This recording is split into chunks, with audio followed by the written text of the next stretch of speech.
Kuzatuvchilar, biz navbatdagi obyektimizni yakunlaganmiz.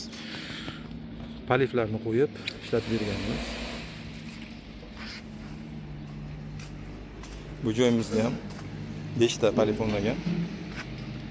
Gazonga archalarni qo'yib ishlatib berilgan. Bu joyimiz orqa tomonimizga joy tashlab ketgandik palifga. Hozir stashkachilar stashka qo'yib archalar ekib qo'yishibdi. Alohida chiqarib berganmiz. Har bittasida bor, ko'rishingiz mumkin. Bu joyga ham mayusga o'rnatib ketganmiz. Jami 9 ta archa bo'lgan. 9 ta archaga har bittasiga tomchilat sug'orish bor.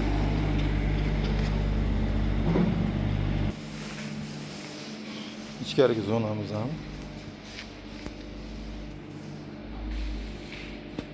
bor. Bu yerda ham 2 ta palif. Bu yog'iga 5 ta o'rnatilgan. Kimga shunaqa xizmatlar kerak bo'lsa, bog'lashingiz mumkin. Pastda raqam qoldiramiz.